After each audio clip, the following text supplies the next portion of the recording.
You're listening to Brand Enabled, the human stories behind branding. This is the place to gain greater insight into the human side of branding. Join Gabriel Cohen as he sits down with branding experts, sharing real-life stories of how they faced complex issues along their journey. Learn how others are dealing with maximizing the power of brand and get valuable advice straight from your peers. Here's your host, Gabriel Cohen.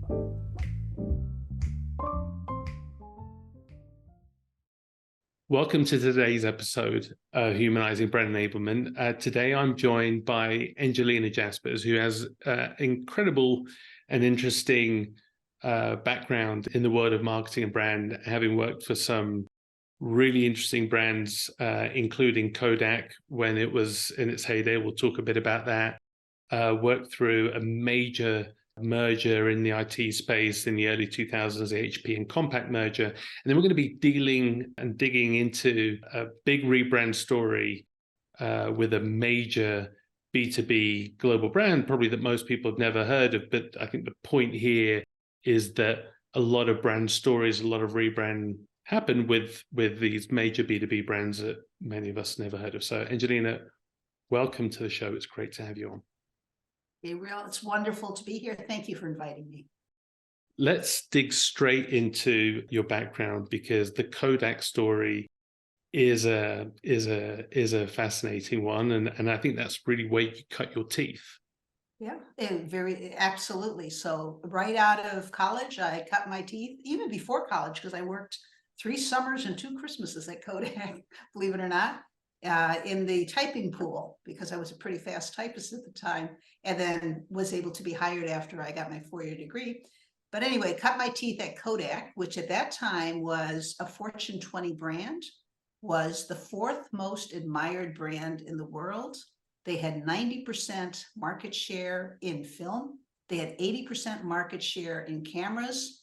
And they were a company that could, they were a household name, and a company that everyone knew and everybody loved and admired and respected. It was a wonderful indoctrination into the marketing field. And I say that because everyone that I worked with on the marketing team, in the brand team, communications team, were trained, they were seasoned, and there was such a rigor and a discipline involved that was unparalleled, that I really haven't. I had some of that discipline instilled as well when I joined HP years later, but really Kodak was where I cut my teeth. I spent some time on the B2C side, but most of it was on the B2B side, because little known at the time that half of the revenue of the company came in from Kodak through its B2B product offerings, but not as much of its profit, obviously.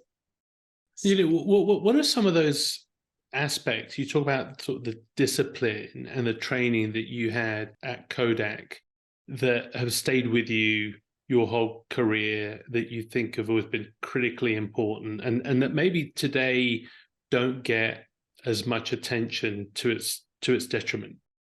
Well, one thing in particular, which I found, you could, the 2 sides of the coin. One, you could find troublesome, and the other side you could find enlightening, was the agency brief, the agency briefing process. There was actually a document that said how you do an agency briefing, what are the key things, the form that you had to fill out before you could release any money or assign any project to an agency. And it was reviewed either by the CCO, the Chief Communications Officer, or the Chief Marketing Officer. And it asked all the basic questions that marketing and branding professionals should know and should have thought through before they even approach their agency. Who's the audience? What's the objective? How will you know if results are achieved? What's the budget parameter? What are any watch outs? All those key things that are so important. And you had to fill out that creative brief and have it approved. And then they would assign you, money at that time was centrally held budget, they would assign you the funds in order to implement that project. Or they would guide you and say, you need to ask this, or you need to include more background information on X, Y, and Z. Today and later on, so many times in agency, I was on the agency side for about a year. Very briefly, I hated it.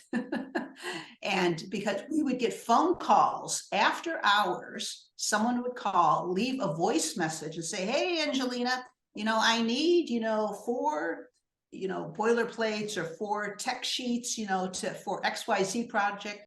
And I need it by tomorrow at 5. Can you whip those up for me? And it's like, okay, this is a tactic in search of a strategy. Do we really need a data sheet? Do we really need a video script? What do we need? Let's get to the heart of what it is we're trying to do, what we're trying to serve, before you just bark out, I need these 5 tactics and I need them right away. So that was the discipline that I learned. One of the things they had it was just so many good learnings. Of course, it was a company that, for all its great learnings and the fact they actually had a marketing education center that they would send their marketing and salespeople to learn and train. They wanted everything to be done in a very branded, customer experience oriented way. So it's interesting. There was a study that was done last year that was called the Better Briefs Project. And in that, they asked about 500 marketers and about 500 agency people. And they asked the marketers how good they thought they were at writing briefs. Oh, very good. And then they asked the agencies how well they thought that marketers wrote briefs. And the discrepancy was huge. Something like 15% of agencies think that clients write good briefs, whereas clients think that about 70 to 80% of the clients think that they write good briefs. And it's interesting that, a couple of decades on from your experience, how that gap is still big, and how we've lost this focus on what is such a foundational process. And regardless of whether you're working with an agency or not, but just the discipline importance of brief in understanding what you're trying to do internally, because oftentimes even if you're doing the work internally as an organization, you need that brief internally to get internal alignment or for your internal teams. Yeah.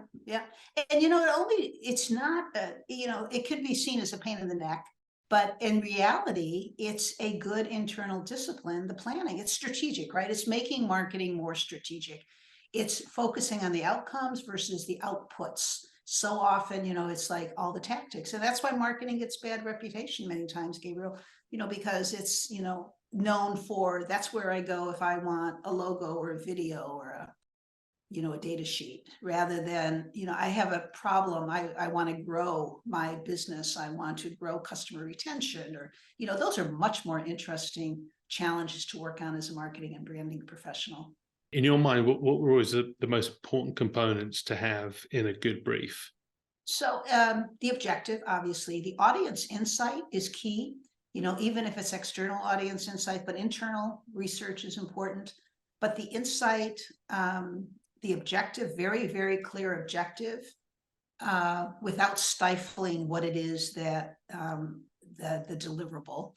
An idea of the deliverables, but enough room there so that if an agency or a partner or an internal marketing organization comes back and says, I don't think you need a video. What I think you need is a series of 6 blog posts, that they have the creative freedom to come back and solve your problem based on your objectives, very creatively with their tool of marketing tactics that they can apply to it. So I think those are the important pieces. Obviously, then the timeline and the budget, is important too.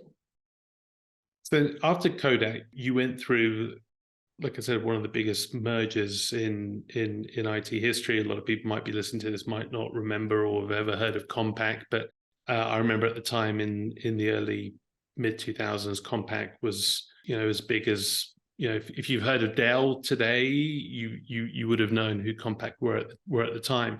What did you learn from that experience?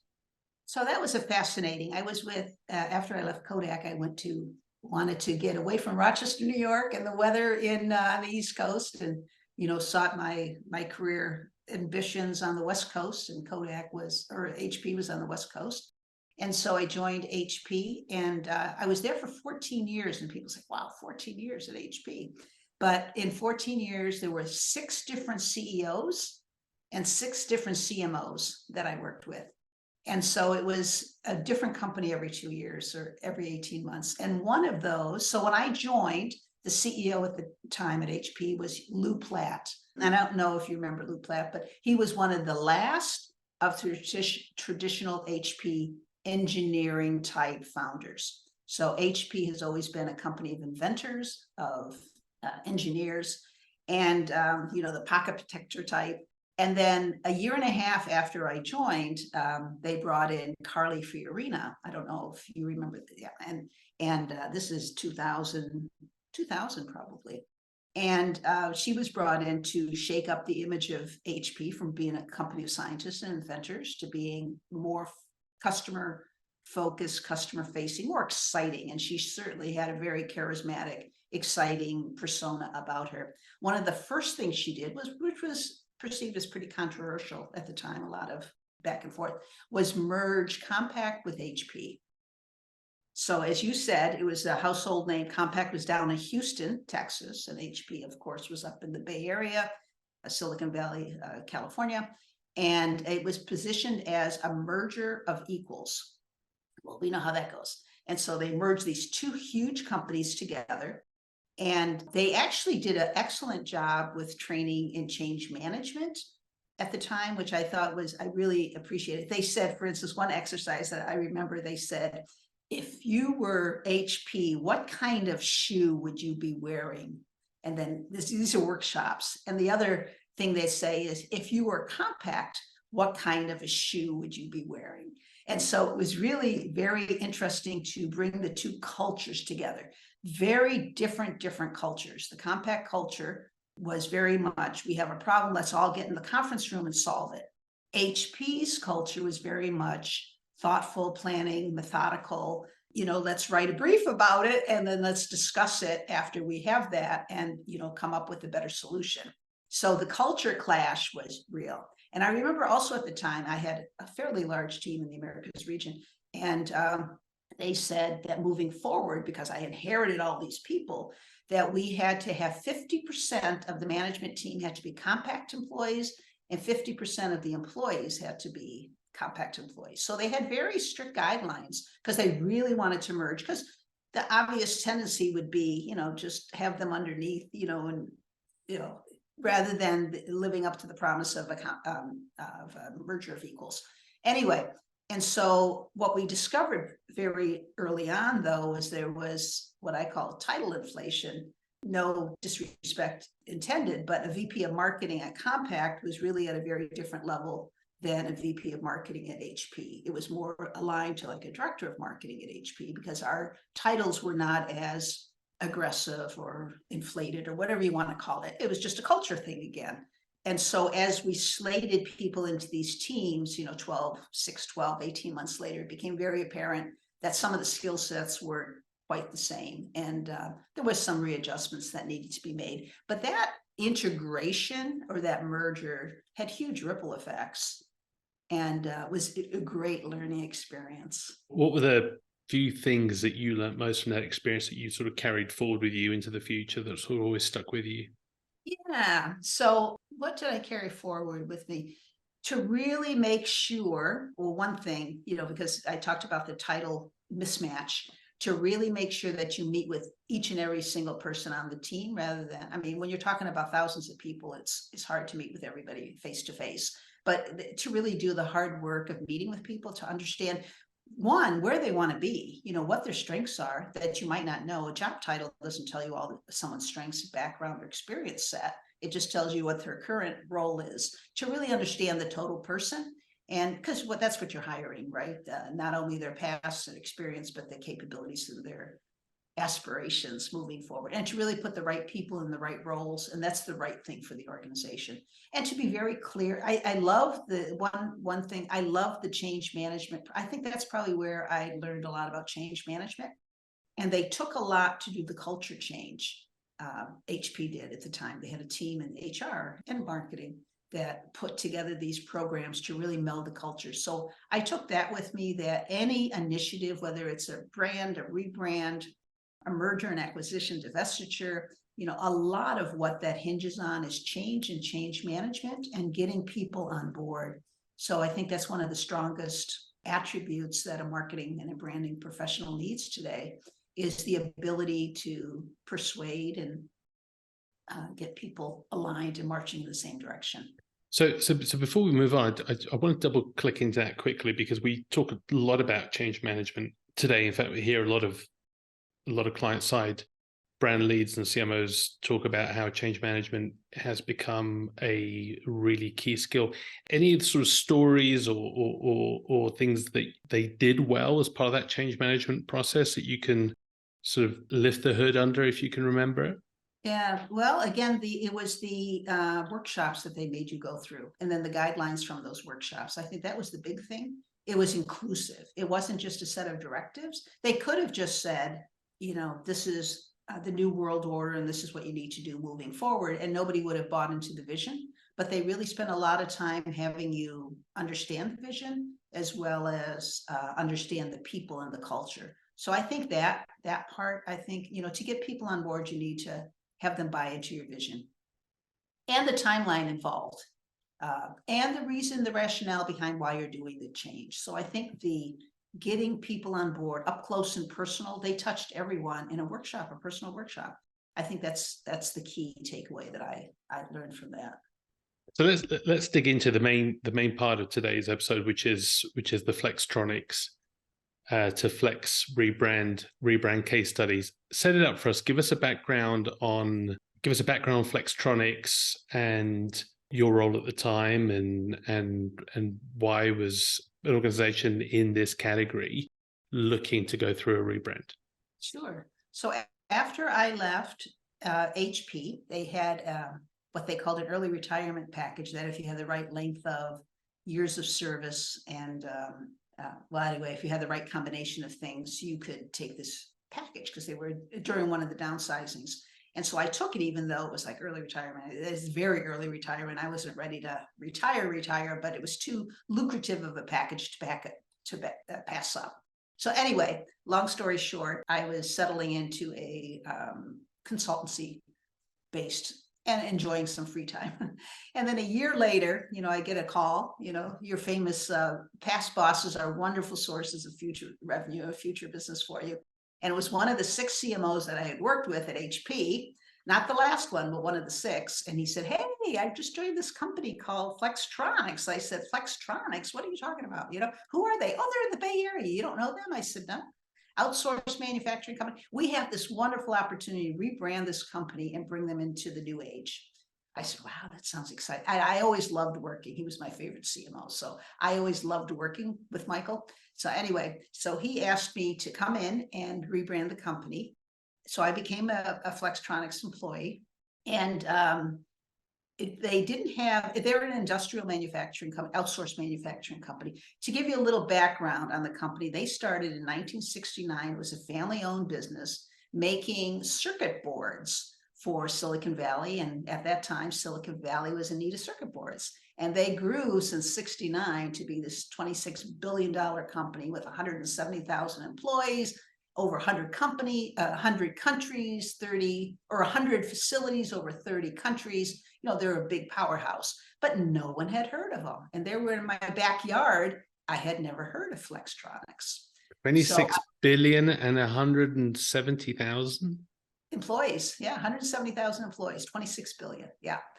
And so it was intriguing, but it was also in the industrial space, outsourced manufacturing space, which I hadn't been as exposed to. Up till that time, I was B2C, B2B mostly. And so it was a new market for me, and it was a great challenge. I thought, to be on the forefront of rebranding this huge company from Flextronics to Flex was an honor and a privilege, and it's something I jumped into. So they hired me. So talk a little bit more about outsourced manufacturing. What would they do? What type of clients would they have? So they were contract manufacturing. So they are the company that would produce the Apple iPhones. They are the company that would produce, what do I have? A Logitech, a video cam. They are the electronics company. So it's not trinkets and trash. It's not the unintelligent products. It's really products that have sensors and that have some intelligence to them. Again, their origins were in circuit boards.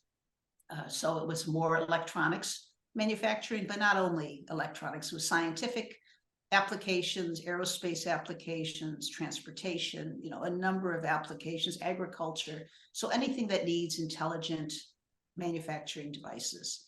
And they would take your designs and then they would manufacture them. And of course, companies would lock in long-term contracts with Flextronics. And they competed a lot at the time when I joined on, price per unit almost. So it was almost like, how cheap can you make these widgets, And so our job was to really rebrand this company in a different age. And so we talked about the age of intelligence of things. IoT became some of the core anchors of what we revolved the company around. And we found some interesting stories. So getting back to you, what kind of customers did they have? They had a very, I wouldn't say finite, but they had a very defined set of customers who they knew very well. They would lock into long-term contracts. So that's why they would divide it into automotive and aerospace and agriculture and transportation and all these other industrial products. But they were very much a behind the scenes kind of company. And that's why nobody had ever heard of them.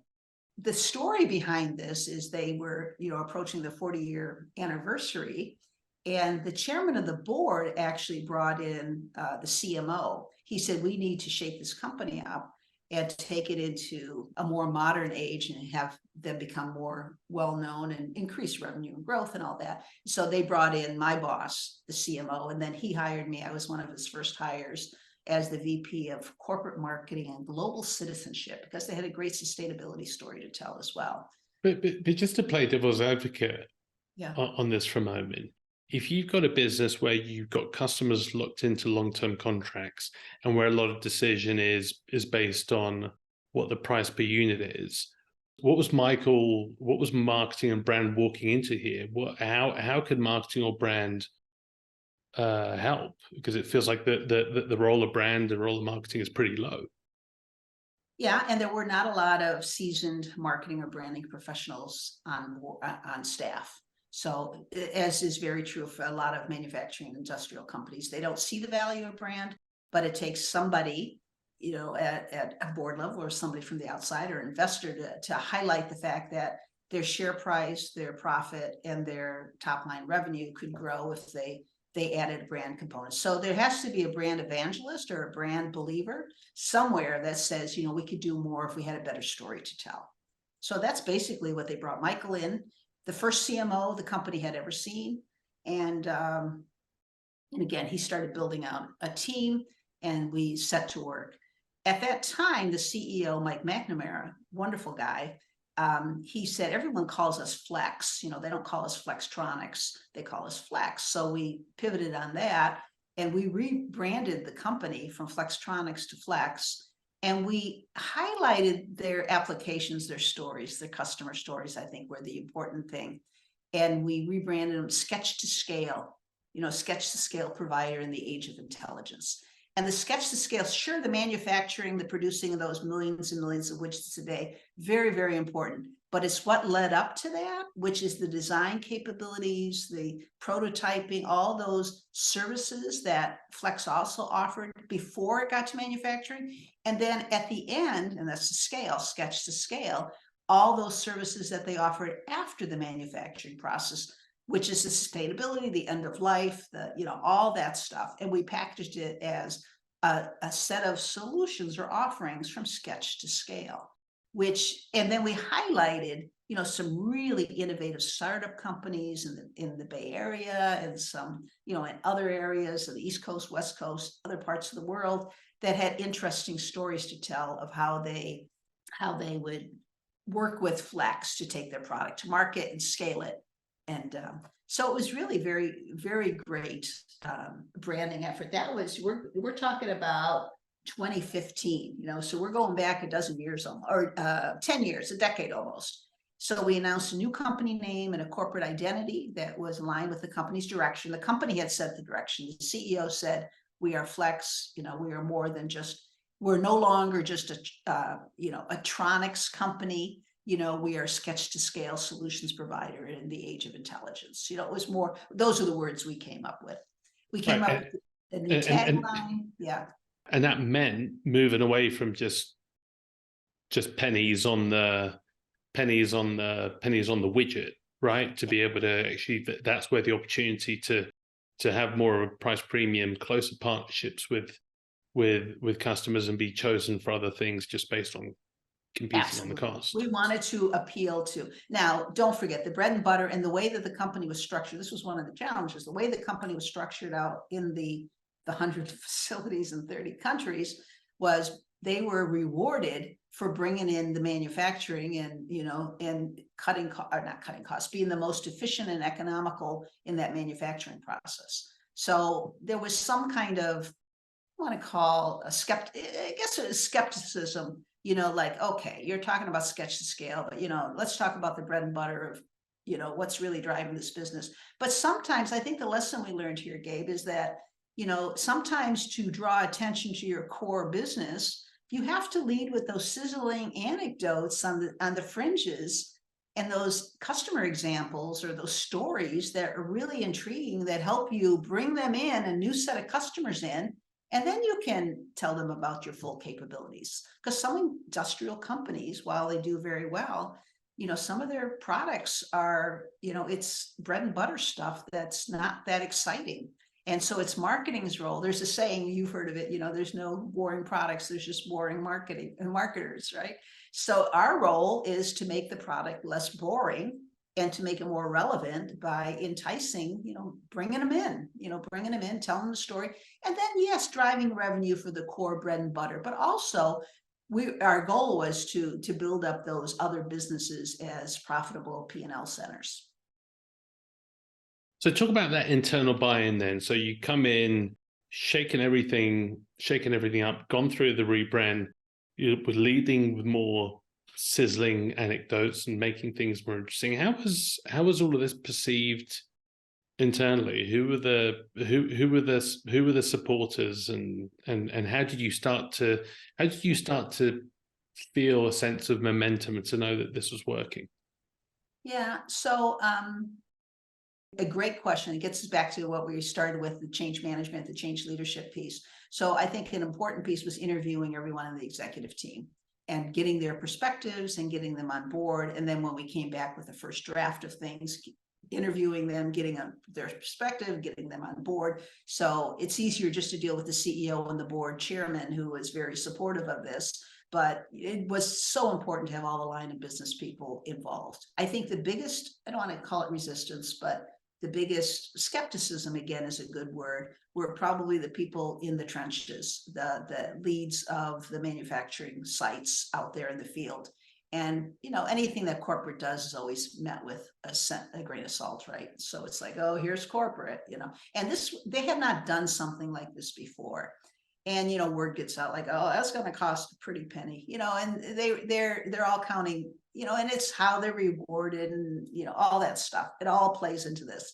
So I think the one-on-one interviews, getting people on board, I prefer to do it one-on-one rather than obviously during executive council meetings, you present the stuff, but I've learned that I do this, a divide and conquer, because there's a different kind of group dynamics when you have the executive team together or the board together than when you have them one-on-one. So that one-on-one, reaching out, and the same thing, we talked about with the Compaq merger, those workshops where they, it's doing the dirty work, it's down and dirty, talking to people, getting them involved, answering their objections and their questions. So we marched forward.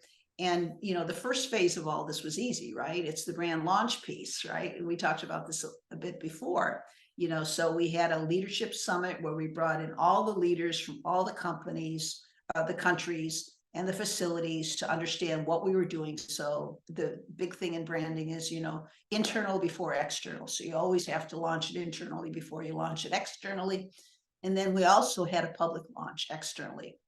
So that was in early 2015 where we launched. We announced, like I said, new company, a name, identity, a new mission, call to action, a company website, as part of it, all the things that people come to think of when they think of a rebranding initiative. So that was, I want to say, the easy part. I mean, that's the sizzly part, the stock price went up, investors were calling, people were excited about, the new Flex and what we were doing. They liked our message, it resonated well. But, then the hard work starts, right? And usually when branding initiatives are funded, they fund them for that brand launch thing. So they might say, here's $1 million or $5 million or 10 million or whatever it is to do the videos, to rebrand the customer experience center, the front lobby, all those things are kind of centrally funded. But once that's done, they expect all the rebranding, the facilities, the sites, the lobbies in those 100 different locations in 30 countries, the language, the translations, the web and email domains, the legal company registrations, all that stuff needs to be done at the local level. And there is no central budget. The question we always ask, is there central budget to cover all this? No, you're going to have to work with your facilities and real estate people to implement these changes. So that's another big rub that people, and that's with every company I've ever worked with. They've never had a brand budget for activation. They always have it for brand launch. But when it comes to activation, it has to be self-funded. So you have to put guidelines in place and migration strategies and all that. So I don't know if I'm going too far afield, but is this helpful? No, this is perfect. We just give it a gap because it makes it easier to edit on the back end. So talk more about this and the notion of there being an activation budget, and because you didn't have it, it had to be self-funded. So what does that mean? Because couldn't those facilities or those areas say, well, if we don't have central budget, it's not coming out of my P&L. So how did you get through that? It's a very good question, because they could say, I'm not doing it. I'm not going to take it out of my budget. Well, they were told that they had an 18-month migration path, and we provided all the tools and resources. So they had 100 facilities, but can you imagine, of those 100 facilities, there's probably 3 lobbies, an employee entrance and 2 customer entrances. I'm making that up, but you're talking quickly 300 lobbies throughout the world. And so actually I worked with outside designers and stuff to come up with lobby designs. If it's a small lobby, medium lobby, large lobby, this is what your lobby should look like. And then spec'd out all the materials. And so it would make it, we gave them a roadmap, we gave them a mandate, we gave them a roadmap and the tools. And then the largest facilities were asked to migrate first. So we had a prioritized list. So these would be done in 6 months, these would be done in 12 months, these would be done in 18 months. The ones that didn't see many customers, they could take 24 months, 36 months to rebrand, but they were expected to budget it out of their current, to work with their real estate. And there's several budgets at the local level. There's a real estate operations budget and there's a P&L budget. So, so they had to work with them. But that was the tools and resources. It's a lot of work for the brand team to have to keep track of all that. And signage, not only internal signage, but external signage. You change a logo or color, anything like that, everything's got to change. The way the street sign looks, the way, and then we had to build what those monuments look like. This is the hard work, this is not the part that people think of when they think of branding or rebranding. They think of the launch part. And then it's like, and this is what, a lot of agencies do, right? They do the front part and then the hard work is left to the marketing team. And if there's not a strong marketing team or not a strong buy-in from the marketing or leadership team or local teams, then, nothing happens. But, and that's the activation implementation part of the tangible stuff. But there's also then the hard part of the embedding the brand just in to drive actual change through the people. So talk about that part of it. How do you sustain the brand post-launch through the people aspect of it, whether it be wanting to maintain a sense of consistency and still keeping the brand fresh with marketing design, but also ensuring that our brand is delivered through the brand in your case, and as is the case, a lot of B2B is delivered through people, the people having the conversations and the customer relationships. And even from an employer brand standpoint, when you think about HR, talk a bit about that piece. So that's kind of the brand experience, the 3 phases: brand launch, brand activation, and then brand experience. How do you embed it? And I think a lot of that, again, is providing the enabling tools, the guidance and the enabling tools. You're not providing the funding, but you are rolling up your sleeves. And, we had calls from the call center, well, how do I change my scripts when I answer the phone? It's like, wow, I didn't think of that. And so what do your scripts look like now? And, how do we help you tweak them to change? So that's really where they start internalizing the new brand message and the new brand story into their day-to-day work. So I think it's, again, we had a central hub where we posted all this stuff, but then worked with each of these country leaders locally to provide, whether it's, revised battle cards. Obviously the marketing collateral piece is what people think of. All the collateral needs to change, which is true, but it's scripts, it's the day-to-day stuff. It's in the break room, in some of these break rooms, they had safety and compliance rules, and they were in like 10 different languages because they had employees from all these different countries. And, so we had to come up with what these posters could look like and what the imagery and, how to revamp those. And here you can download these and print them locally. So just a lot of thinking through all you mentioned earlier, a big Gantt chart, thinking through all the things that you need to come up with. It really takes an army of people to do this stuff. But I think that the more you, instead of mandates, I'd like to say unleash and enable. That's really the role of brand today, is unleashing and enabling the brand. But to do that, you have to provide a lot of the tools and the templates to do so, and listen, and have a way for them to call, who to call. And we didn't have them all call. It's like, don't call Angelina, I don't want to, I'm not going to field all these calls. But, we had set up a system that your point of contact is so-and-so, they could sort through, and then we would meet and they would bubble it up, and then we would prioritize, and then we'd come up with, our migration plan. One of the stories I really like that we talked about before is one of the learnings that you brought over from HP was the brand portal, and not just the fact that you had a brand center and a brand portal, because obviously we know that's critical as part of the process, but even just some of the small details around what you chose to call it and the use of words and terminology. Can you talk a bit about that? Yeah, so that gets us into the whole thing about the word branding in itself, and how it can be met with skepticism or suspect, that type of thing. So we called it, the communications hub, or the one voice. So at HP, we ended up calling it One Voice, the hub. Instead of calling it the HP brand portal, we called it the Operation One Voice. And it's like, oh, okay, people can get around the fact that we have to speak with one voice. We're speaking with disparate voices, and there's a lot of advantages to speaking with one voice around the world, and that will benefit them personally as well as their company or their country. So that's what we did at HP. And the same thing, I would avoid calling anything brand, and just call it, it could be the storytelling hub, if you want to lead with stories. Or it could be our story. You could just call it our story, and have all the tools there, whatever you want to call it. But I think once you start calling it a brand hub, people's, radar, goes up. One of the things that then always spend a lot of time talking about, especially in the B2B world, is this question of measurement.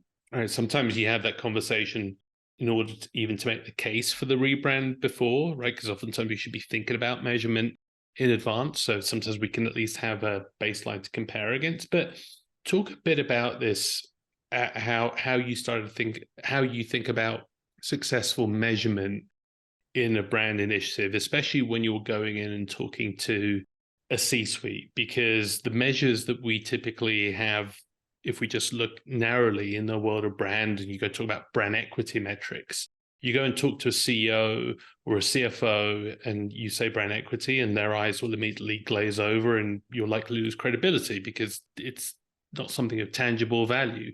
We're forced them to have to learn our language. So talk about how you've done that successfully. Yeah, you hit it right on the head. I think marketers in general, and most professions, marketing's not alone, but we have our own black box metrics that we get enamored with, and brand equity, brand identity, brand strength, brand continuity, brand, all those things, brand experience. And then you're right. The CEO's eyes glaze over and they say, okay, we've got to focus on metrics that matter, I call it. And the metrics that matter are growth, right? So all CEOs are brought in to grow the company for the most part. And that's top line revenue, bottom line profits, and share price. Those are the three metrics that really matter. And so it's hard because, you want to talk about your load on your website. You want to talk about, your marketing qualified leads. You want to talk about brand equity tracking, brand love. We even called it, one person at HP called it brand love. And I thought, oh my God, that's not going to go over very well. She's talking about how much brand love our customers have. It's like, okay. And I get it as branding people, I get it. And certainly if you're the web team, you need to know what the load time is of your website. If you're a social media manager, you need to know how many likes and followers and retweets you're getting. Those are important metrics. If you're a demand gen person, you need to know about marketing qualified leads and salesforce.com and all that. But does the CEO need to know those metrics? No. And you will get so much more credibility if you lead as a business professional and you talk about metrics that matter to the CEO, that matter. And the language of business, as we all know, is accounting. I hate to say it, but that's the language that everybody measures. So it's revenue, top line revenue, share price, which we can affect through positive perceptions. And it's revenue and profit, and there's metrics that we can do that focus on that. So instead of talking about internal customer satisfaction, like 80% of our clients are happy with marketing support, or our countries are happy with the support marketing is providing, you're better off joining forces with the sales leader and saying, what is our share of wallet with these top 20 or top 100 customers quarter to quarter.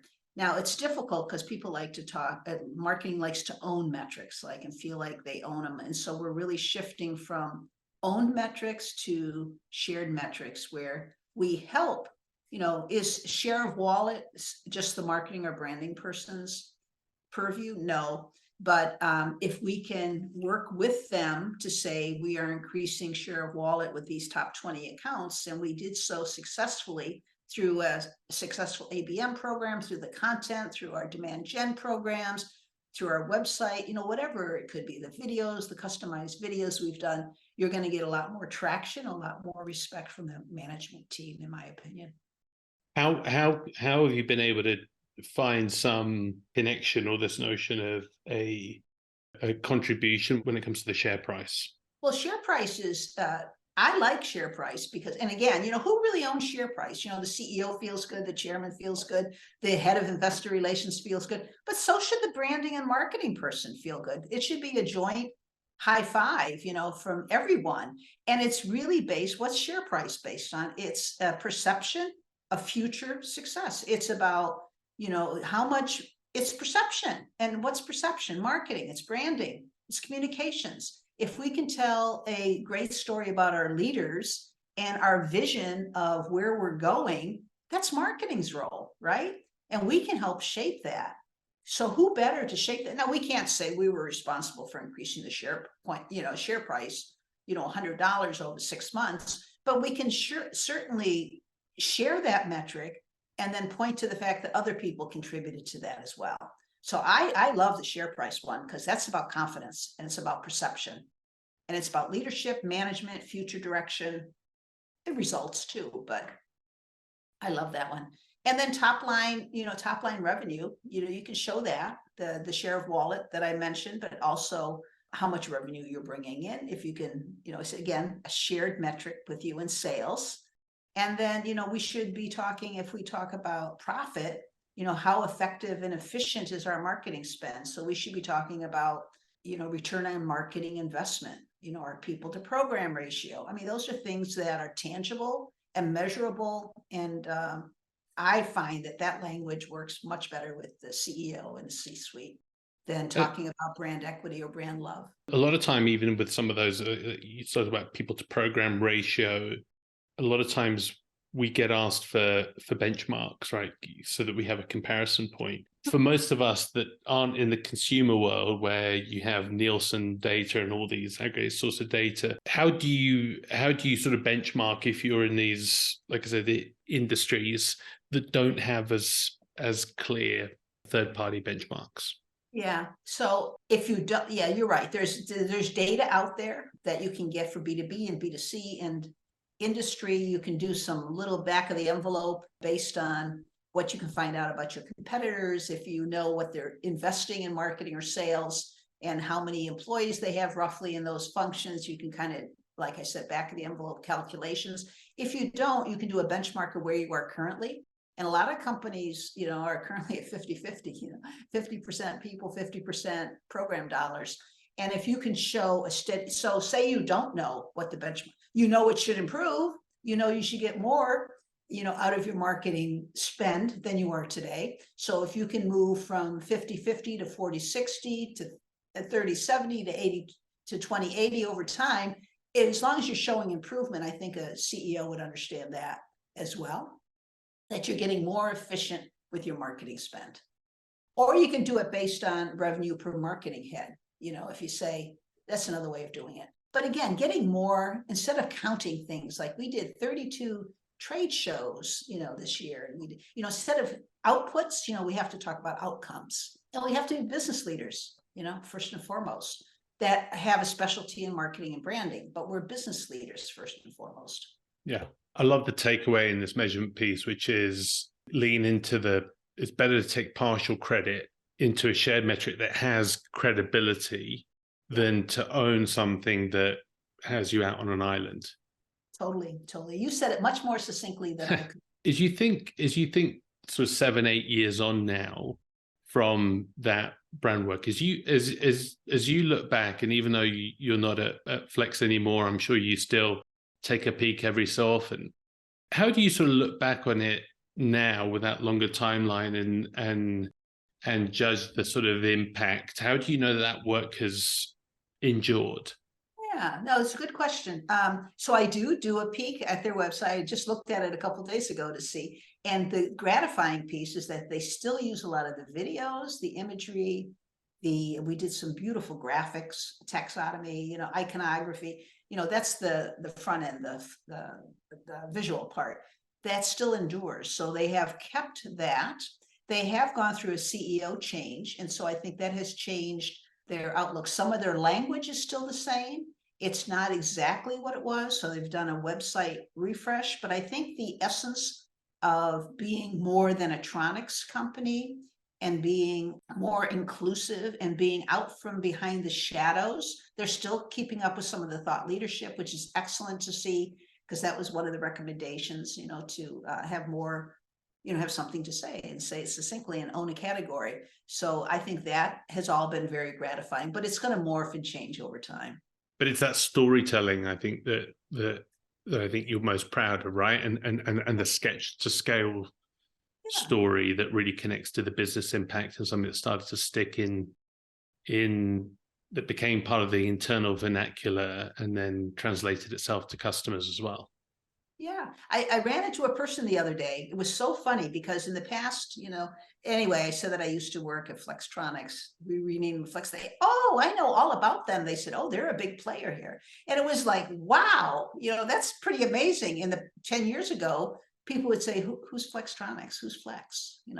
And so that was gratifying, that people, so I think they're a little bit from behind the shadows and a little bit more upfront, out front, which is great. The storytelling.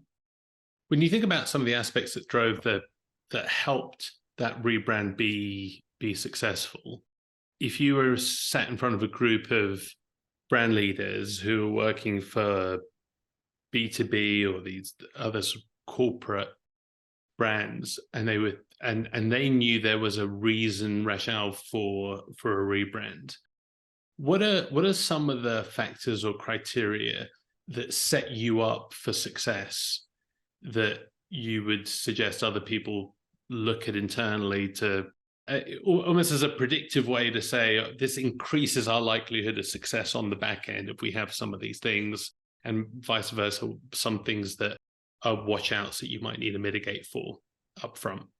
Yeah, so I think we touched upon some of them. One is get the buy-in from the executive team, but not just the executive team, but from the local leaders. I think that's an important piece, because the local leaders is where they could sabotage you very easily, saying, well, that's corporate, that's US, that doesn't work in France, or that doesn't work in India, very, very easy, and they won't find us. Very, very easy to do. The second is to make sure that you are not the brand cop, but you are the brand enabler, because nobody wants to run things by corporate. And quite frankly, no one in corporate has time to review everything.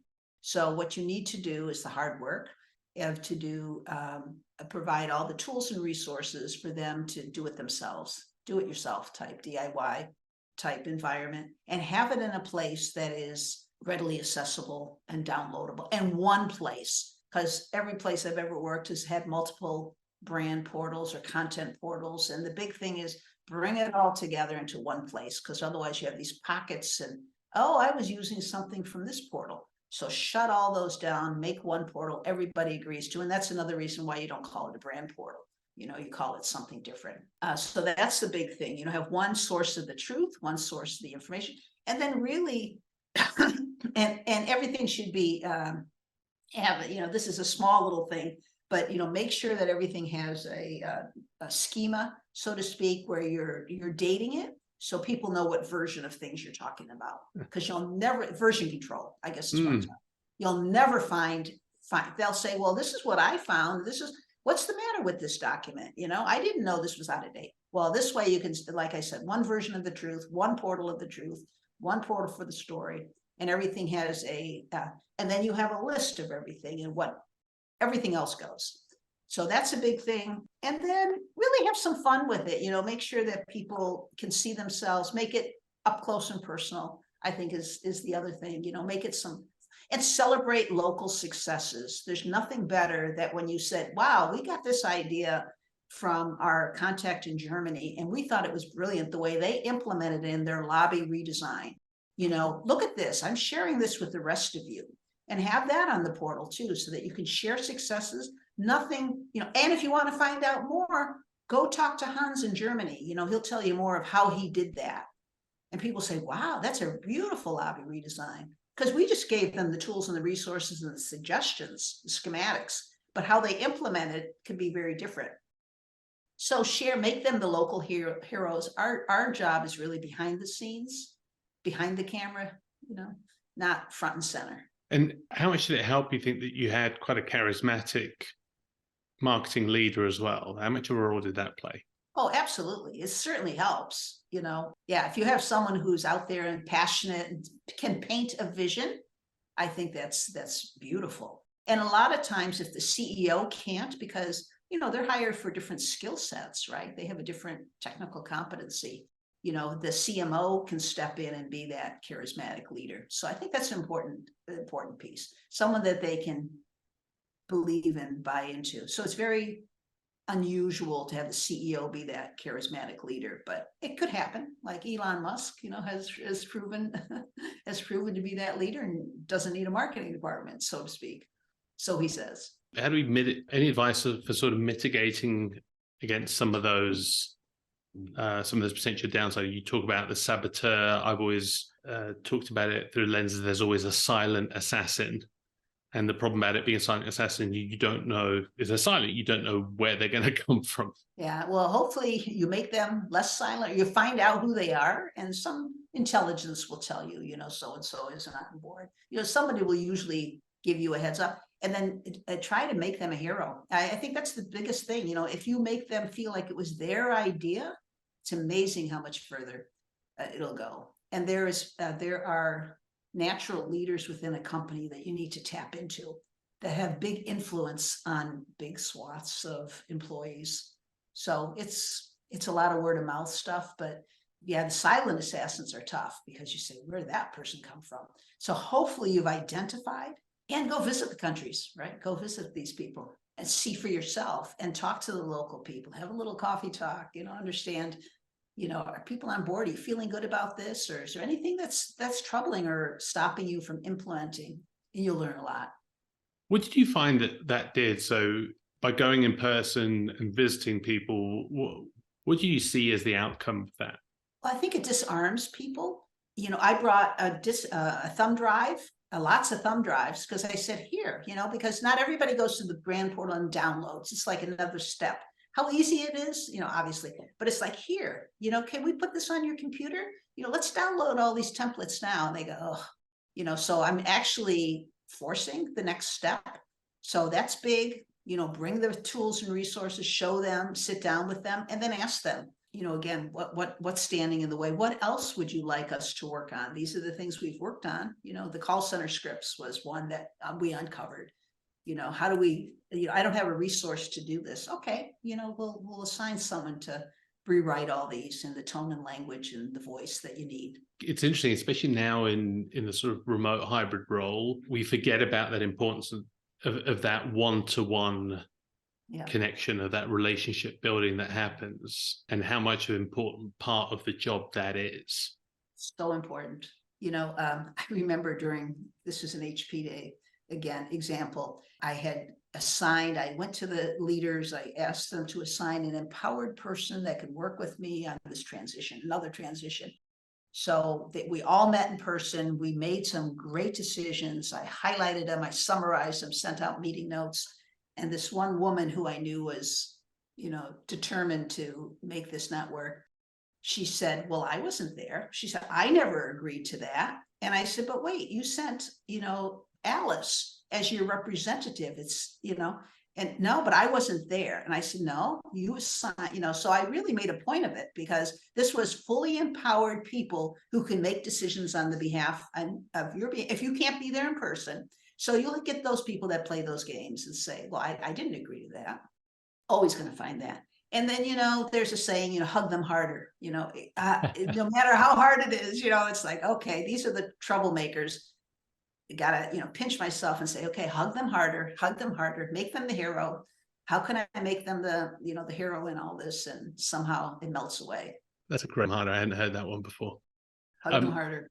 And Jenny, thank you for sharing that. So many rich and practical and I think more than anything, timeless learnings from that rebrand. I think it shows that there are so many things when you go through a rebrand or about this job that you only truly learn from having gone through an experience, and a lot of these learnings are just things that you can't pick up in a textbook. So it's right in a textbook. So helpful to hear those real world stories. Wanted to end just with a few questions about you.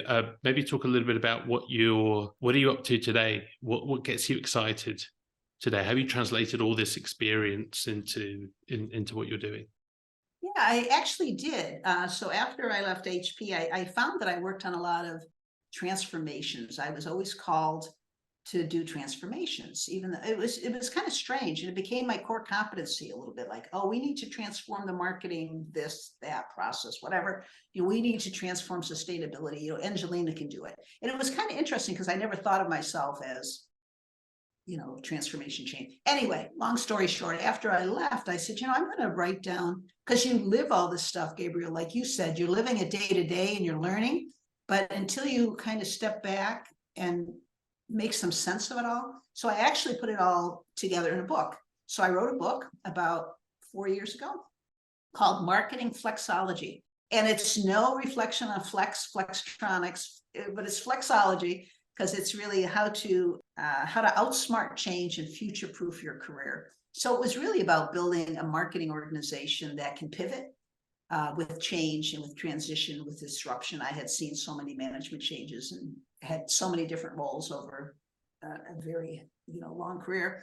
And so I captured that. So that was one way that excites me, and I've been thinking about, a sequel to that called Brand Flexology, because I do think, everyone needs to rebrand, or to at least keep their brand fresh in the new age. And so a lot of the same principles, be able to take insight and agility, right? Take customer insight and be more agile in implementing it. Then it's not about art and science. It's not about brand and demand. It's about insight and agility. So those are kind of the cornerstones. So that keeps me excited. I like to keep current on, I'm a lifelong marketer, and I like to call myself a student and teacher of marketing and career agility. So I like anything like that is very fast. I do meetups, there's a lot of meetups now on AI, learning the new AI tools. I'm just fascinated by it. Not that I've figured it out yet, but just to understand what's out there. So those kind of things. Listen to the podcast, like yours, and the rich information you share with readers and listeners, I should say. So. Well, thank you for the contribution through your book and your insights. And as you get further into the brand version of it, we'd love to have you back on. Thank you. I appreciate that, Gabriel. All right. Thanks for joining us, Engelina. Thank you so much. I appreciate everything you do. That's all for today's episode. We hope these insights from top brand leaders help you as you face your own branding roadblocks. Remember that you're not alone in the challenges you face, and there are always impactful, creative, and human ways to solve brand problems. If you would like to further connect with fellow elite brand leaders and join our community, send an email to gcohen@monogle.com. Thank you for joining us. See you on the next one.